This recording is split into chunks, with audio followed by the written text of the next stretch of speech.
Si ignoras lo que ocurrió antes de que nacieras, siempre serás un niño. Cicerón. Una hora con la historia, un nuevo enfoque del pasado deshaciendo mitos, con Pío Moa. Una semana más en una hora con la historia, una hora con don Pío Moa. Don Pío, muy buenas tardes. Hola, buenas tardes. Lo habíamos dejado, seguíamos hablando en esos convulsos años de la transición, estábamos analizando personaje a personaje, pero si le parece, antes hablamos de sus reflexiones en el blog Más España, Más Democracia, www.piomoa.es. Sí, porque estamos en unos momentos que son extremadamente importantes en relación con las leyes de memoria. Antes de todo, quiero insistir en llamar a nuestros oyentes a que apoyen, digamos, económicamente este espacio, porque, como saben todos, nosotros no dependemos de subvenciones que nos dé un gobierno o un Estado, quien sea, ¿no? Dependemos directamente del apoyo de los oyentes. Y siempre estamos un poco al borde de la quiebra, por decirlo así. Así que me permito hacer un llamamiento una vez más para ver si simplemente con que 300 oyentes aportaran 10 euros, dieran al banco la orden de aportar 10 euros cada mes, estaría resuelto todo el problema. Pero en fin, vamos a otro tema que es más importante, siendo importante para nosotros, claro, y es el de las leyes de memoria que llaman democrática y que debe ser llamada antidemocrática o chequista o de cualquier otra forma, porque son leyes que atacan las libertades. Y esta ley que llaman ahora de esta manera es un ataque muy directo no solo a las libertades de todos los españoles, sino también a la Constitución. Y son importantes especialmente porque son la clave de todas las políticas del gobierno. O sea, porque esas leyes son la legitimación fraudulenta, pero la legitimación moral e histórica de esas políticas. Y si no entendemos esto, pues nos perderemos en cuestiones menores. Y opino que, bueno, ha pasado el tiempo de las quejas. Es preciso desafiar y luchar contra esas leyes en una campaña permanente, política e ideológica. La política consiste en la denuncia ante los tribunales y ante la opinión pública, y de manera persistente, de ese carácter amenazador para todos nosotros. No se trata simplemente, o sea, es muy significativo que se presenten como democráticas unas leyes que atacan las libertades. Y, por otra parte, es preciso en el aspecto ideológico, pues, llevar a la gente el conocimiento del pasado, porque si la gente sigue ignorante de lo que fue la guerra civil, etcétera, pues no llegaremos a nada. El ataque judicial y ante la opinión pública a estas leyes corresponde esencialmente a Vox, aunque nos compromete a todos. Corresponde a Vox porque es un partido, y es un partido que tiene medios y posibilidades de hacer verdadero daño a estas leyes. De hecho, Vox ha conseguido en el Tribunal Constitucional algunas condenas al gobierno. Esta es una de las causas por las que este gobierno de estafadores, en definitiva, intenta controlar de manera decisiva ya el Tribunal Constitucional, para que le deje pasar, vamos, lo que ya se decía de muchas cosas que hizo el Tribunal Constitucional, que su misión era declarar constitucional lo que evidentemente es anticonstitucional. Bueno, pues esto corresponde a Vox, pero también nos corresponde a todos los demás. No debemos cesar un momento en denunciar esta ley como lo que es, y después de muchos años de estar a la defensiva, es preciso tomar la ofensiva. Luego, el aspecto ideológico pues tiene especial relevancia precisamente con el libro Los mitos de la guerra civil. Los mitos de la guerra civil se publicó hace 20 años en España levantó un coro de exigencias de censura por parte de estos demócratas, entre comillas, y finalmente, bueno, terminó siendo más o menos olvidado. Pero mira tú por dónde, ha resucitado y a través de Francia. Este libro se ha traducido al francés y allí ha suscitado una verdadera conmoción. Aquí en España es el único ensayo español en muchos años que ha suscitado la atención de, digamos, de los medios importantes y sobre todo la intelectualidad francesa, ¿no? ¿Por qué? Pues porque la Guerra Civil Española compete mucho más que a nosotros. Tiene un valor moral y político europeo. Sí, sí. El libro, que acaba de ser reeditado, precisamente un poco gracias a su éxito en Francia, pues está dedicado especialmente a los jóvenes, no solo a los jóvenes, claro, a todo el mundo, ¿no? Porque por desgracia la mayor parte de la gente tiene una ideas equivocadas o nulas sobre lo que fue la guerra civil y sus consecuencias que duran hasta ahora. Pero los jóvenes son los más manipulados. Y he completado este libro con otro, titulado Galería de charlatanes.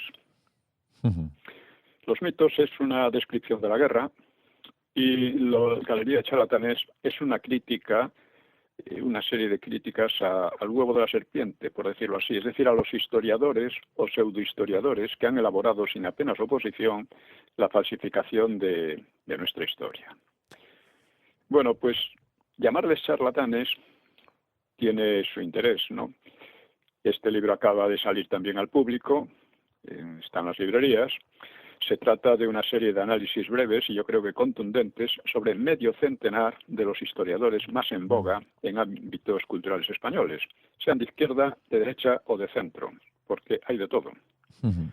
Estos historiadores pues han recibido muchos de ellos premios, incluso el premio Príncipe de Asturias, y tienen obras parcialmente valiosas, pero comparten la calidad de charlatanes en el plano intelectual y de falsificadores en el plano político. ¿Por qué? Pues porque son los promotores desde la universidad, por acción u omisión, de las fraudulentas leyes de memoria, por las que la nueva alianza de comunistoides, separatistas y libercañís, bueno, he hablado del liberalismo cañí en el blog, en fin, se puede buscar quien tenga interés, porque por desgracia no todo el liberalismo tiene una altura intelectual en España. Una gran parte de él es verdaderamente como lo mismo que se llamaba en otro tiempo marxismo cañí al marxismo español, ¿no? Bueno, pues por estas leyes, esa nueva alianza, que es un nuevo Frente Popular, intenta dictar a los españoles lo que deben pensar de su pasado. Se trata, como digo, de una nueva versión del Frente Popular, al que se ha unido como apéndice el PP. Debe reconocerse que la historiografía española actual es notablemente Roma y muy paleta, porque España es un país ultraeuropeísta, el más europeísta de Europa, y sin embargo casi la inmensa mayoría de estos europeístas ignoran casi todo lo importante sobre Europa, sobre la cultura europea, la civilización, y no han aportado prácticamente nada a su estudio. Recuerdo que publiqué el libro Europa, una introducción a su historia, hace pocos años, y sin embargo apenas se ha vendido. ¿Por qué? Porque en este país tan europeísta, Europa interesa muy poco, esa es la verdad. Y en cuanto a América, pues esta historiografía tan cerrada, tan doméstica, pues suele seguir las líneas de la leyenda negra. Pues dentro de la baja calidad común, los estudiosos, los historiadores próximos a la derecha, como Saba Galán, Pedro Corral, Pedro J. Ramírez, Dussel, García de Cortázar, Vilches y otros, pues son intelectualmente inferiores a los de izquierda. ¿Por qué? Pues porque los de izquierda hacen un esfuerzo por entender la guerra como una lucha entre los que defendían la libertad, la democracia y al pueblo trabajador, que sería el Frente Popular, y los contrarios. Es una versión completamente fraudulenta, pero tiene su intento intelectual. Los otros, estos otros que he citado y otros más de la derecha, no llegan ni a ese nivel. Vienen a contarnos que prácticamente todos ellos eran malos, que de repente a unos españoles de una ideología y de otra les dio por asesinarse mutuamente y arrastrar al resto del país a la matanza, ¿no? Esta es la idea que difunden casi todos estos de Pedro Ramírez, Pedro Corral, Slava Galán, etcétera, etcétera, García Cortázar y demás, ¿no?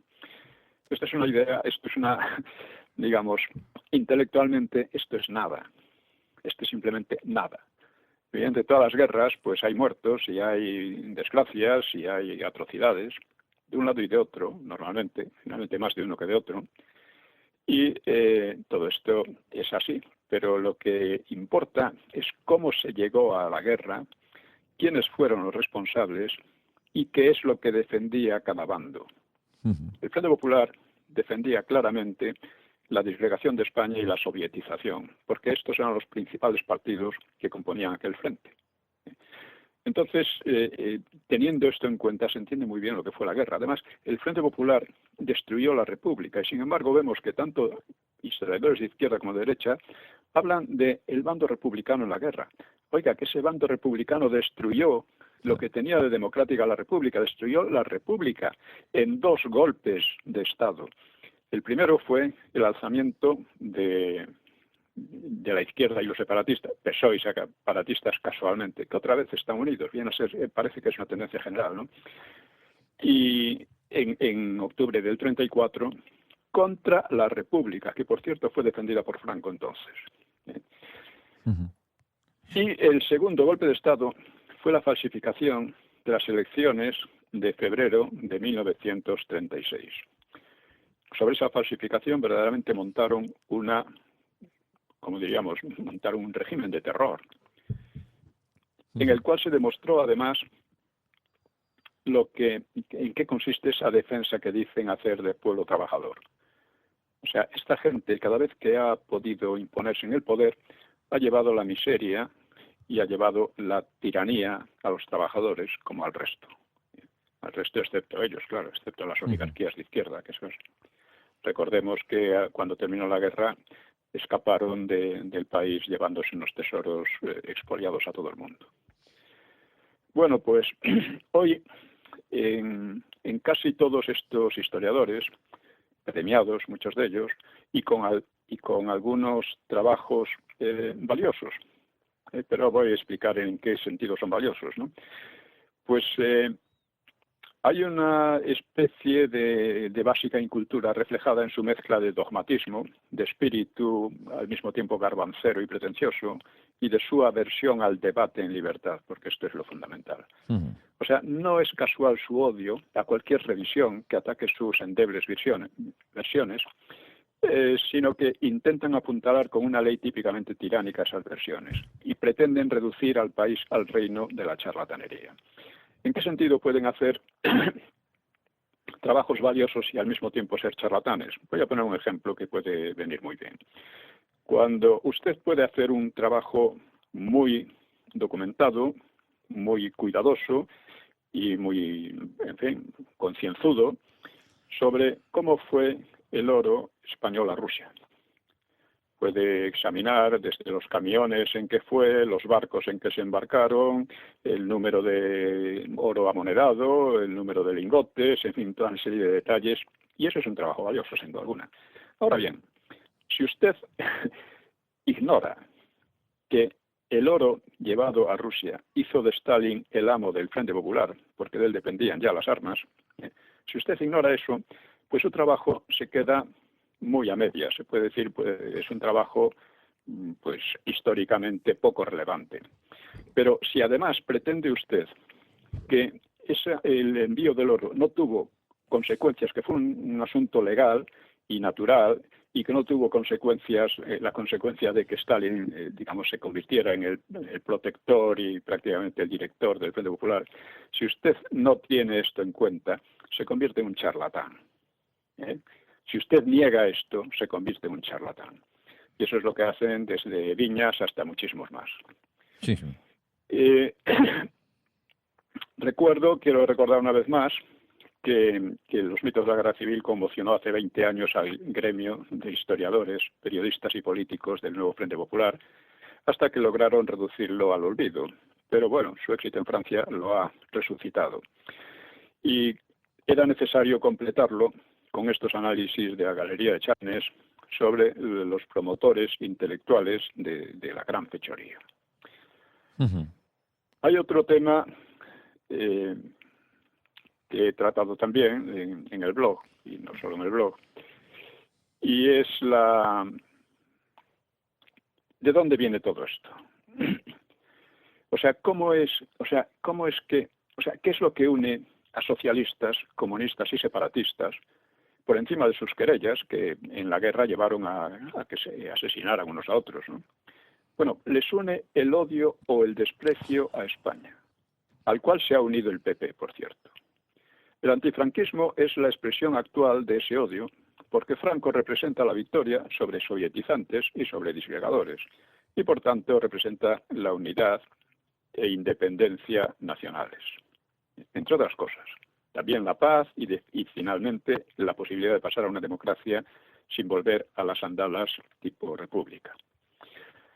Bueno, pues el origen de la extraña alianza entre estos partidos, que culminó en el Frente Popular y hoy en un nuevo Frente Popular de facto, porque lo que tenemos es un poder de partido socialista radicalizado, sovietizante a su manera o comunistoide, y con los separatistas, incluso con la ETA, ¿no?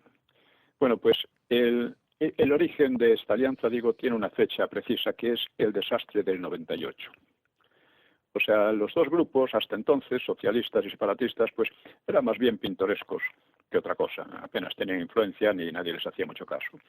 Pero la derrota frente a USA sirvió para denigrar sin tasa a España, para denigrarla racial, histórica y políticamente, para denigrar su historia. Y todo esto cobró fuerza política gracias a la desmoralización nacional que provocó aquella derrota ante USA. Y la leyenda negra se convirtió casi en un dogma para muchísima gente y para gran parte de la intelectualidad, etcétera, ¿no? Es cuando Menéndez Pelayo decía que era esto, que estaban destruyendo el alma de España, puede decirse, ¿no? Sí. Precisamente estas corrientes pues recibieron un apoyo indirecto del llamado regeneracionismo, que ha sido muy mal analizado. Yo lo he analizado, entre otros sitios, en la historia de los separatismos vasco y catalán, publicada hace ya bastantes años. Los regeneracionistas tenían una buena intención de modernizar el país, pero esa intención venía lastrada por una visión obtusamente denigratoria del pasado español, sobre todo de la mejor época de él, la época de hegemonía española en Europa y del descubrimiento del mundo, no solo de América, sino también del mundo como conjunto. Sobre esta época han vomitado inmensas tonterías desde Azaña, Costa, Ortega y Gasset y tantos más. Y uno de sus absurdos, que tenía que ver precisamente con esta aceptación de la leyenda negra, fue el empeño de que los españoles sirvieran de carne de cañón en la Primera Guerra Mundial a nuestras tradicionales amigas y aliadas Francia e Inglaterra. Afirmaban que eso nos ayudaría a europeizarnos. Bueno, todos ellos eran, como digo, y son hijos de la leyenda negra. O sea, mientras esto se mantenga, lo decía Julián Marías, el problema del Partido Socialista es que tiene una visión negativa de la historia de España, en lugar de tenerla de la historia del propio PSOE, que sí que es negativa, ¿no? Claro que ellos protestaban contra el ambiente triste y mediocre, un ambiente social muy mediocre, económico, político, español, pero no se percataban de que España en aquellos años iba reponiéndose, aunque fuera lentamente, de la pésima herencia de la invasión napoleónica. Los regeneracionistas, incluso los socialistas, exigían una mejora más rápida y más brillante. Lo malo es que ellos mismos eran muy poco brillantes. Y sus remedios, que desembocaron en la Segunda República y luego en el Frente Popular, pues fueron peores que la enfermedad, qué es lo que pasa ahora mismo. Ujú. Bueno, he tratado también en el blog algunas otras cuestiones, como la de Ucrania, un importante discurso de Orbán, que habla, entre otras cosas, de la decadencia de Occidente, que él atribuye en gran parte a la pérdida de control sobre las energías y materias primas, gas, petróleo, tierras raras, etcétera, ¿no? Pero también podría haber señalado como Europa, en solo 80 años, ha pasado de albergar a un cuarto de la población mundial a solo un décimo de la población mundial. De todas maneras, estos son aspectos secundarios, en mi opinión. Yo creo que se trata de una decadencia, ante todo cultural y moral, que originada en el gran choque de ideologías de la Segunda Guerra Mundial. Ujú. La verdad es que en lo referente a Ucrania, lo acabamos de ver con la postura de Zelensky. En el blog he señalado desde el principio que el problema de Zelensky, uno de los problemas de Zelensky, es que trataba de internacionalizar la guerra, llevando a la Unión Europea a enfrentarse directamente en guerra con Rusia. Solo que, claro, la Unión Europea y la OTAN en conjunto, pues lo que querían era que la guerra se librara en Ucrania y que Ucrania pagara los costes, porque de esta manera, al mismo tiempo, debilitaban y desgastaban y en alguna medida destruían a Rusia.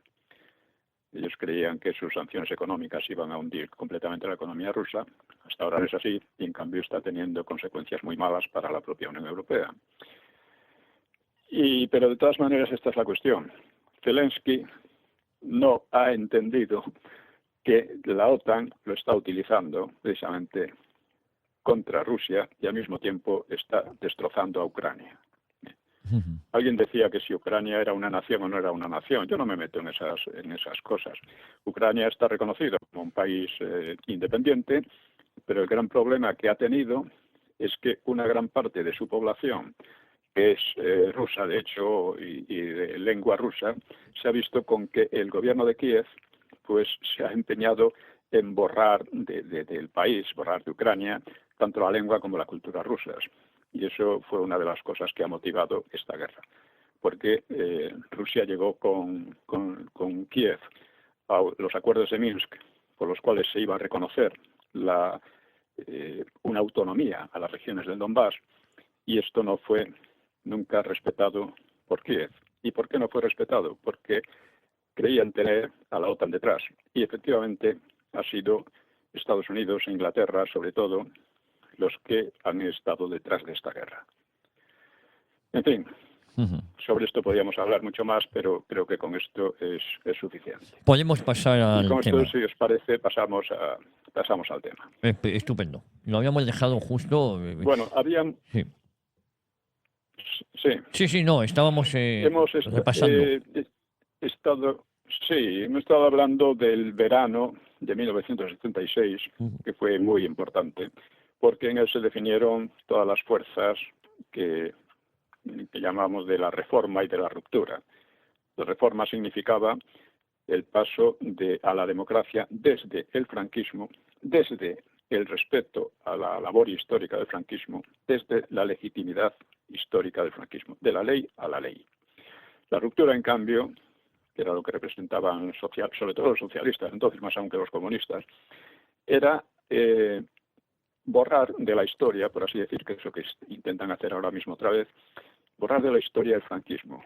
40 años en que el franquismo, entre otras cosas, derrotó a los separatistas y a los sovietizantes, en que impidió que España entrara en la Segunda Guerra Mundial, con todo lo que eso significa de evitar a España las invasiones, las deportaciones, los bombardeos masivos, etcétera, que aquello supuso para el resto de Europa, y mantener la unidad nacional y dejar una herencia de prosperidad y de una posibilidad de democracia sin caer en las convulsiones de la República.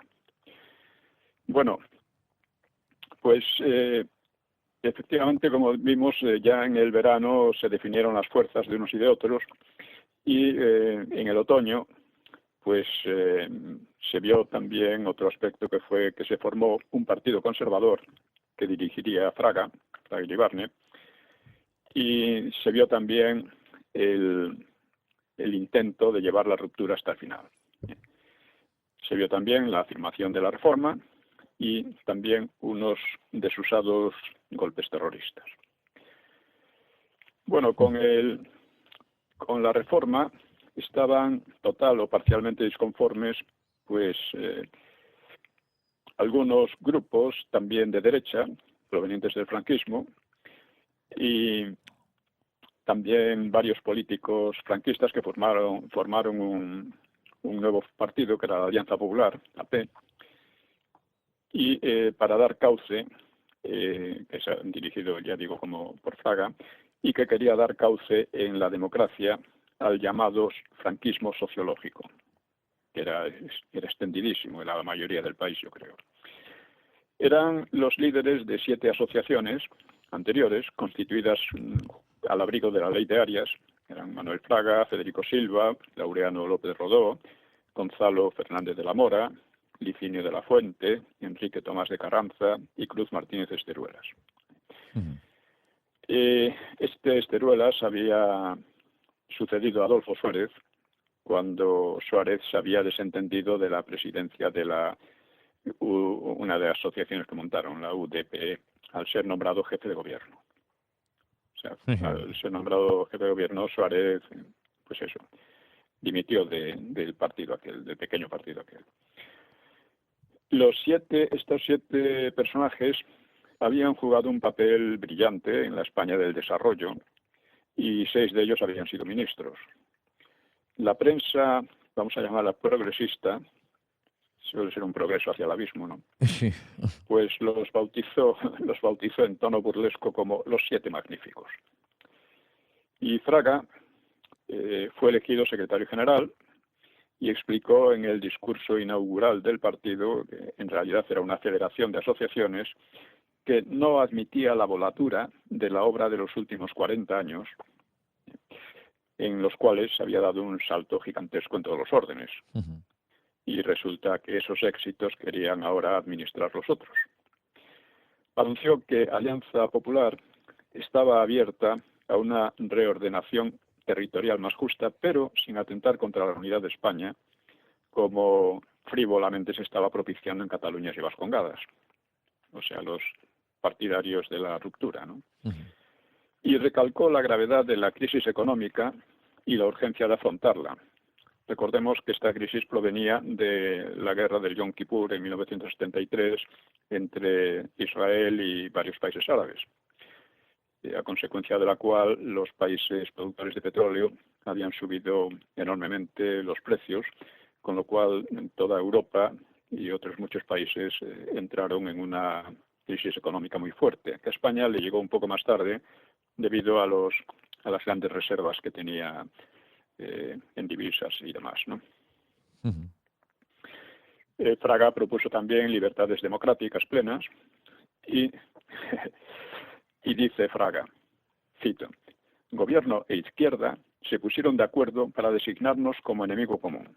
El gobierno era el de Suárez ya, ¿no? Areiza y Pío Cabanillas pues también fundaron un partido, llamaron un Partido Popular, que no era el actual, aunque en gran parte sí. Bueno, como se suponía que 2/3 de las Cortes desconfiaban de la reforma, pues hubo en Alianza Popular cierta tendencia a provocar con sus votos negativos la dimisión de Suárez para sustituirlo por alguien, posiblemente un militar, que reorientara el proceso. O sea, Suárez estaba despertando ya muchas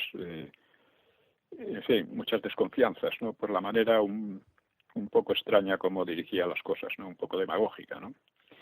Lo que pasa es que casi ningún militar deseaba tener protagonismo político. Y desde entonces los comentaristas no han parado de especular con una presión, incluso una tutela del alto mando militar sobre la transición, que fue una cosa completamente inexistente, pero que lo utilizan para deslegitimarla, para decir eso es lo que hacen los socialistas, los separatistas, la ETA, etcétera, ¿no?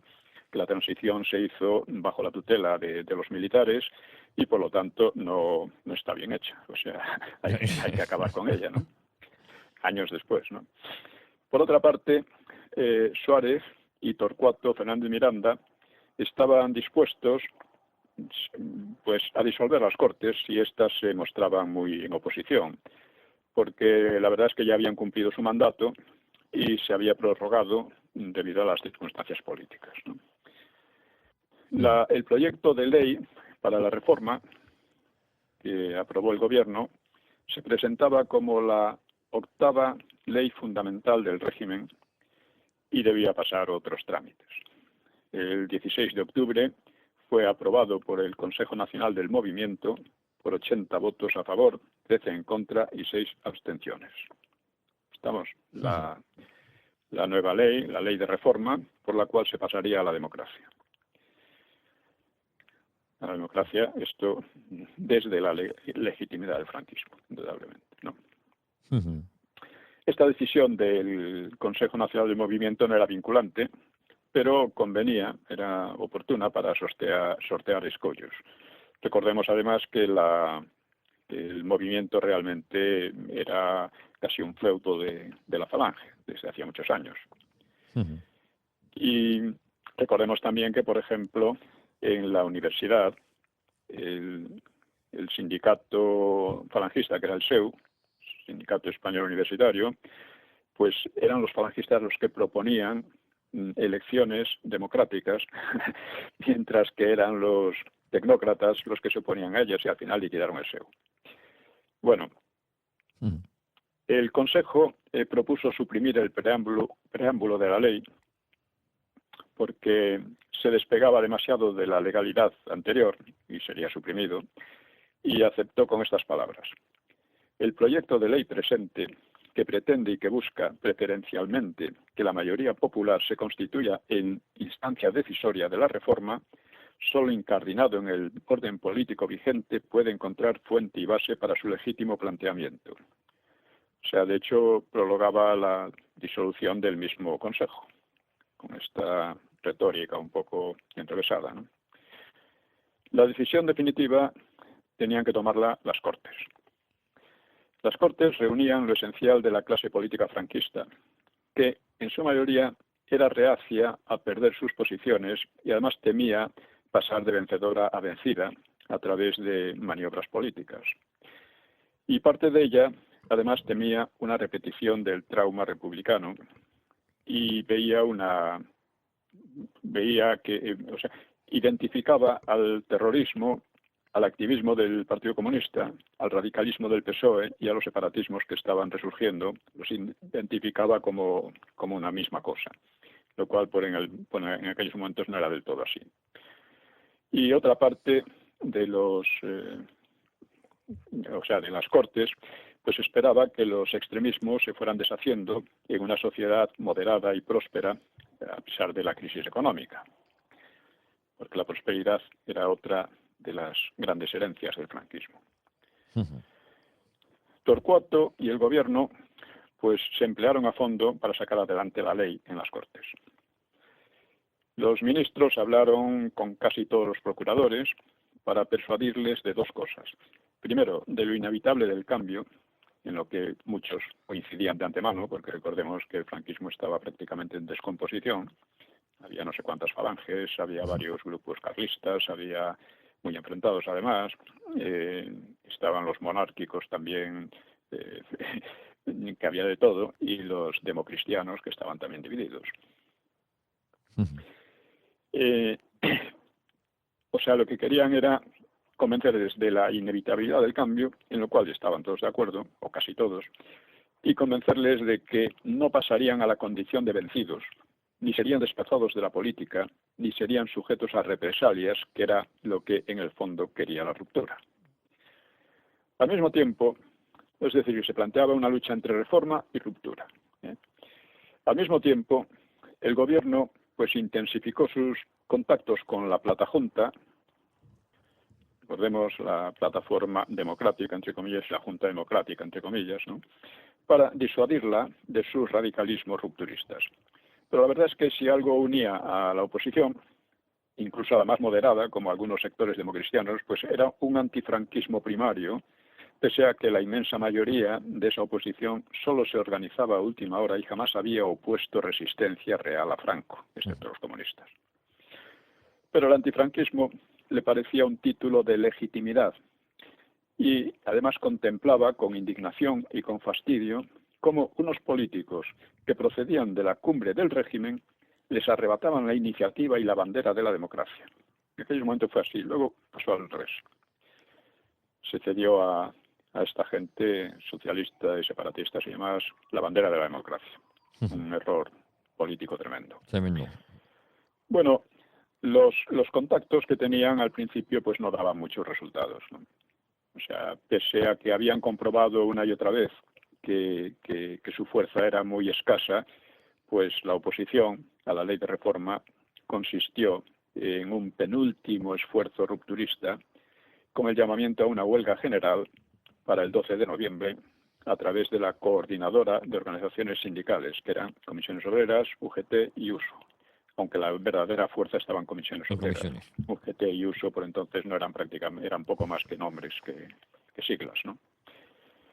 El Partido Comunista, que con las Comisiones Obreras dependía del Partido Comunista. El Partido Comunista se tomó el asunto con mucho interés.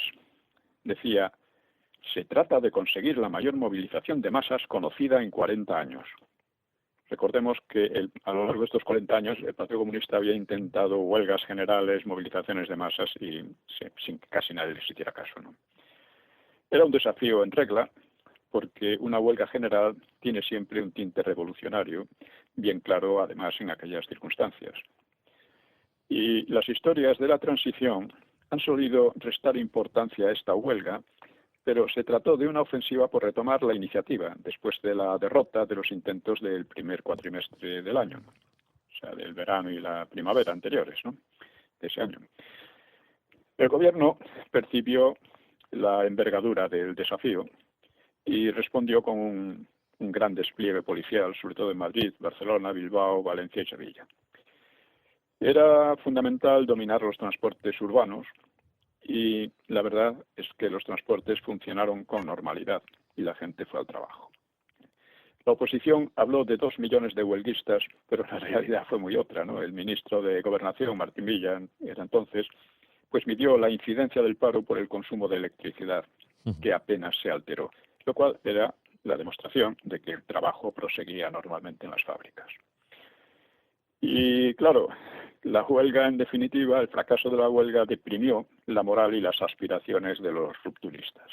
Se dieron cuenta, una vez más, de que eran muy débiles y que, a pesar de que afirmaban representar al pueblo, el pueblo no estaba de acuerdo con esa pretendida representación. Bueno, por supuesto, hubo algunas huelgas menores, hubo encierros de activistas, generalmente en locales eclesiásticos, una vez más, porque la Iglesia colaboraba con todo esto. Y hubo una agitación muy fuerte, pero quedó con muy poca peligrosidad, ¿no?, mucha menos que en los primeros meses del año. O sea, la huelga fue la demostración de que por ahí no iba a ningún sitio, de que la ruptura no era lo que quería la gente. El mismo día de la huelga general, el Boletín Oficial de las Cortes convocó a los procuradores para discutir el proyecto de ley a partir del día 16.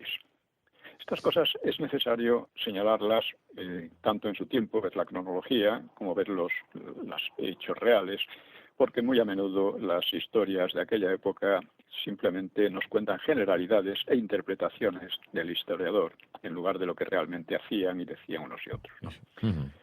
Torcuato explicó así, explicó el proyecto de ley que iban a discutirse en las Cortes. Dijo, frente a los golpes de Estado, los pronunciamientos, los borrón y cuenta nueva, los cambios pueden ser radicales dentro de las propias leyes. Y aplicando el procedimiento de urgencia que había instituido, pues encargó la ponencia a 5 incondicionales suyos, que eran Fernando Suárez, Miguel Primo de Rivera, Belén Landaburu, Lorenzo Olarte y Noel Zapico. No se votarían las enmiendas antes del dictamen de la ponencia, como establecía el reglamento normal, sino que la ponencia sería leída, defendida y atacada, y después votada a todo o nada. Se había suprimido el preámbulo para evitar conflictos. Porque el preámbulo, como decían algunos, parecía casi una ruptura con el franquismo, ¿no? Aquí hay que tener en cuenta las palabras, ¿no? Era una ruptura con el franquismo, en el sentido de que el franquismo no iba a continuar. Pero era una reforma en el sentido de que se mantenía lo esencial, la legitimidad histórica del franquismo, que no podía ser otra cosa, porque ya, como digo, las familias del franquismo estaban en descomposición, ¿no? Bueno, pues antes del debate ya estaban los campos delimitados. Por un lado estaba Blas Piñar y sus afines, opuestos en redondo a la reforma, porque eran conscientes de que entrañaba el fin del franquismo y de que abría puertas a partidos de izquierda y separatistas, ¿no? Y a lo largo de los últimos años, la influencia de Blas Piñar pues había ido disminuyendo, aunque todavía reunía masas considerables de seguidores, ¿no? Había un grupo todavía menor que propugnaba, por el contrario, una reforma más radical, más a fondo, que es lo que había querido, por ejemplo, Araiza, ¿no? Pero el escollo mayor estaba en los procuradores próximos a Alianza Popular, que eran los más numerosos. Y por eso el gobierno había buscado acuerdos con ellos en las semanas precedentes para asegurar una votación de Cortes, que Torcuato quería proporcional a los votos obtenidos en las circunscripciones y Alianza Popular prefería el mayoritario, el estilo inglés, ¿no? En el que el ganador queda como único representante, siguiendo, ya digo, el modelo británico, ¿no? La ponencia la defendió Miguel Primo de Rivera, que era falangista y sobrino de José Antonio, el fundador de la Falange, y muy cercano al rey. Este sostuvo que su indiscutible lealtad al caudillo no le impedía reconocer que la autoridad de Franco era irrepetible y por tanto debía ser sustituida, decidiendo el pueblo español al respecto.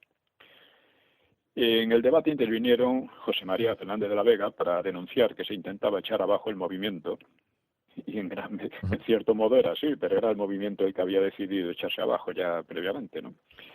Y que quería allanar el camino a una oposición misérrima y resentida. Es verdad que estaba demostrando ser bastante misérrima y resentida, pero eran de palabra y eran demasiado débiles para ir más allá, ¿no? Y Raimundo Fernández Cuesta clamó que se estaba proponiendo las instituciones contrarias a Franco y vencidas por él, lo cual era ya un error. Las instituciones, efectivamente, las instituciones vencidas por Franco eran las del Frente Popular, no las de la democracia. La democracia había sido derrotada por el Frente Popular.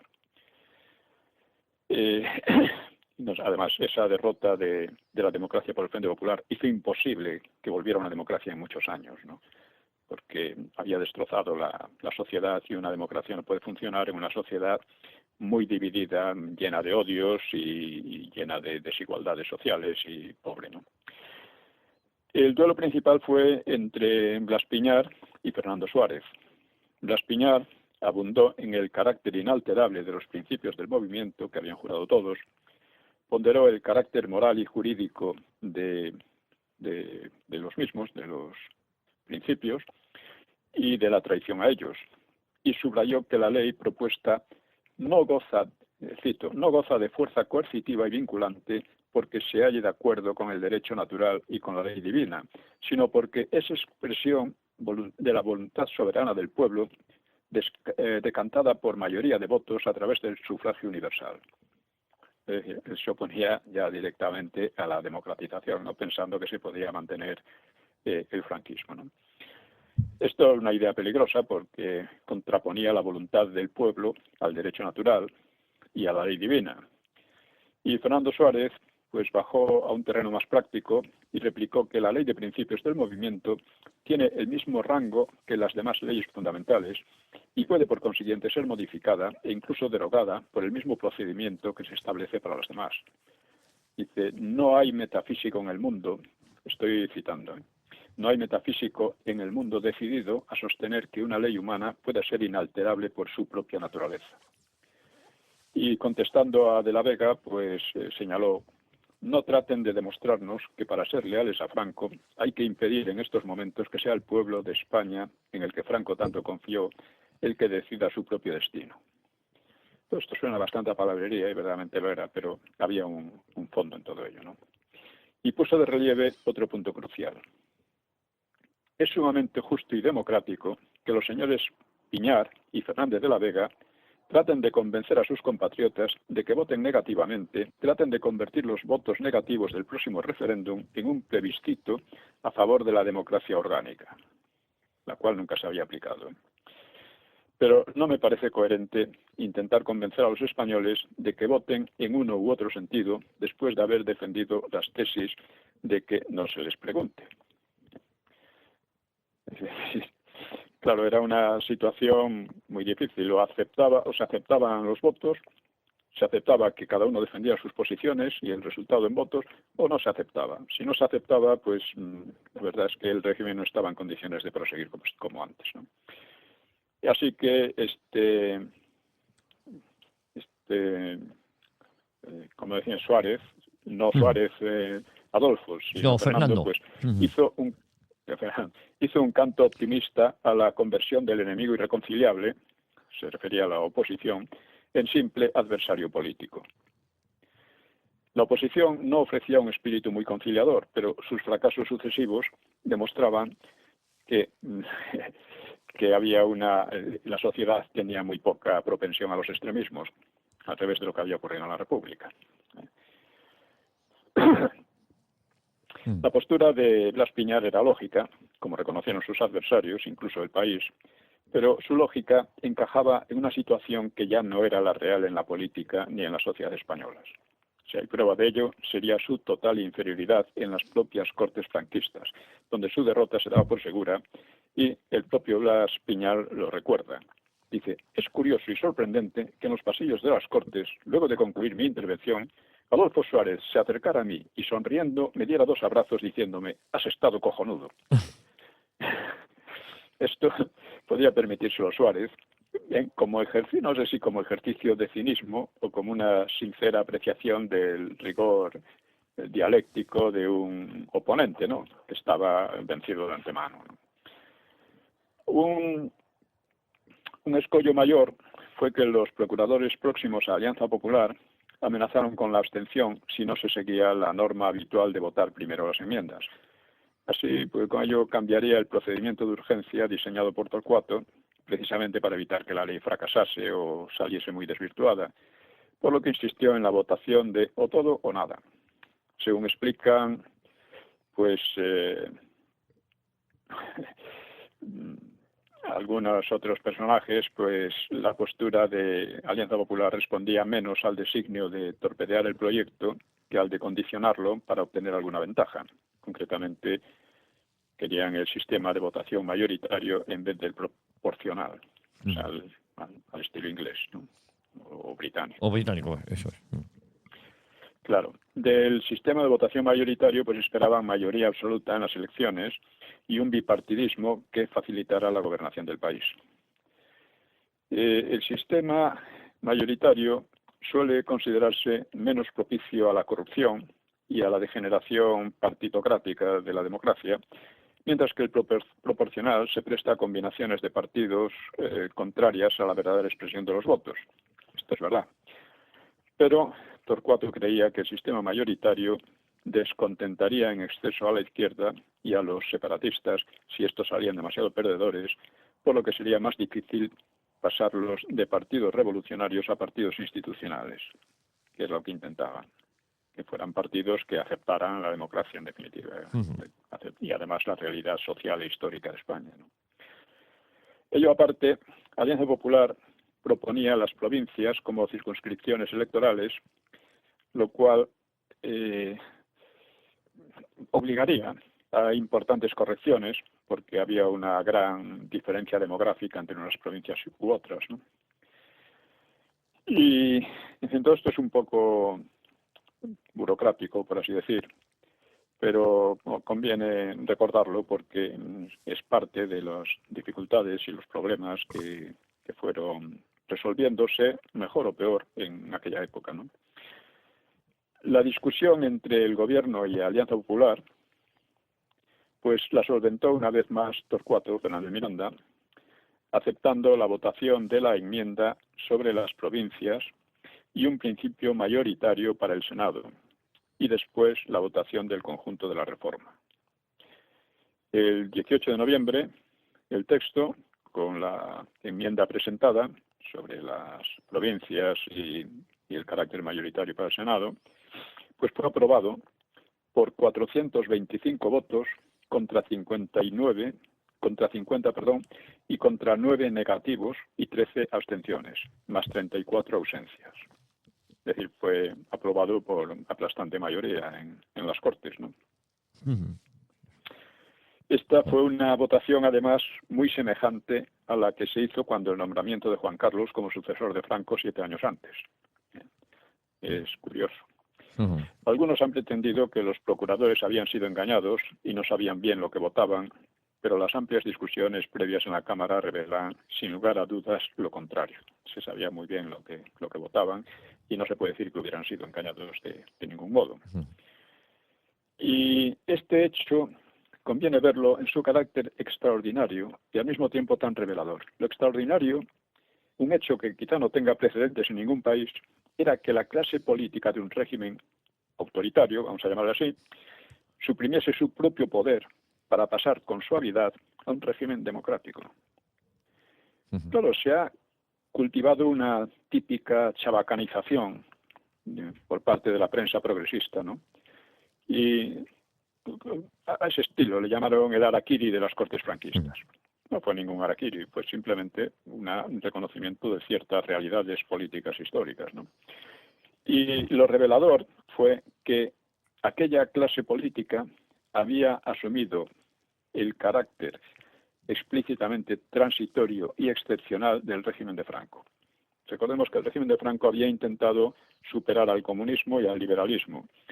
Al comunismo lo superó, ciertamente, y también a los separatismos, pero el liberalismo, desde el momento en que la Iglesia le negó su carácter, porque se declaró un régimen católico, pues le quitó el futuro realmente, ¿no? ¿Cuánto nos queda? 5 minutos. Sí. Bueno, se esperaba que la oposición, por otra parte, abjurase de viejos radicalismos o que la nueva sociedad creada bajo el franquismo pues disuadiese a los rupturistas de repetir las andadas de años anteriores. Así pues, lo que ocurrió en ese otoño fueron sobre todo dos cosas fundamentales, o tres. Primero, la aceptación del paso a la democracia por parte del movimiento. Luego, el fracaso de la huelga general. Esto es muy importante, porque fue el último esfuerzo que hizo toda la oposición en conjunto para dinamitar la reforma antes de que ésta tuviera lugar. Y, en tercer lugar, pues la votación en las Cortes, que transformaría el franquismo en una democracia de la ley a la ley. Así que solo quedaba someter la reforma a referéndum popular para que le diera plena legitimidad. Bien, esto debemos relacionarlo con lo que está ocurriendo actualmente, que viene a ser muy parecido. La tesis, tanto del gobierno como de la ETA, porque sigue siendo la ETA, o sea, la ETA, recordemos que gozó de la colaboración, de hecho, ¿no?, práctica de todos los partidos, por unas razones que ya hablaremos, excepto en el segundo periodo, el segundo mandato de Aznar, que casi la liquidó. Y a continuación llegaron los socialistas y rescataron a la ETA para convertirla en un partido muy influyente en Vascongadas, Vascongadas y Navarra. Fue un acto de colaboración con banda armada al máximo nivel y que sin embargo pasó debido a que la democracia verdaderamente había sido minada por el propio por el propio Partido Popular. Y esto fue lo que permitió cosas como las que hemos visto y lo que ha permitido cosas como las que estamos viendo. Es decir, que los herederos del Frente Popular, los herederos de los separatistas y los comunistoides, no solo tengan el poder, que realicen mil fechorías y que además bauticen como democráticos sus desmanes. Ujú. Y el próximo día pues trataremos precisamente la cuestión del referéndum, que tuvo una gran importancia, también personal para un servidor, ya hablaremos de ello, Ujú. por lo que fue el último intento de los rupturistas de boicotear la reforma, de boicotear la democracia, de boicotear la transición del franquismo a la democracia, y que volvió a fracasar. Y sin embargo, poco después se convirtió prácticamente en un éxito para ellos. Un éxito parcial, por supuesto. La prueba es que no han conseguido volver a algo parecido al Frente Popular. Me refiero al Frente Popular en el sentido de preparación de una guerra civil, pero aunque van por ese camino. Ujú. En fin, Así es. pues volviendo a lo que decíamos al principio del programa, es necesario tomar la ofensiva e ir abiertamente contra este tipo de leyes, porque son el resultado, o sea, lo que no consiguieron entonces en el 76, están consiguiéndolo ahora. Ahora, Y pues, es igual de peligroso. pues don Pío, si le parece, lo dejamos aquí con la promesa Dios mediante de volver la próxima semana aquí a Informa Radio a una hora con la historia. Exactamente. Muy bien. Le Muchas mando gracias a todos. Un un abrazo abrazo. muy fuerte, don Pío. Un abrazo.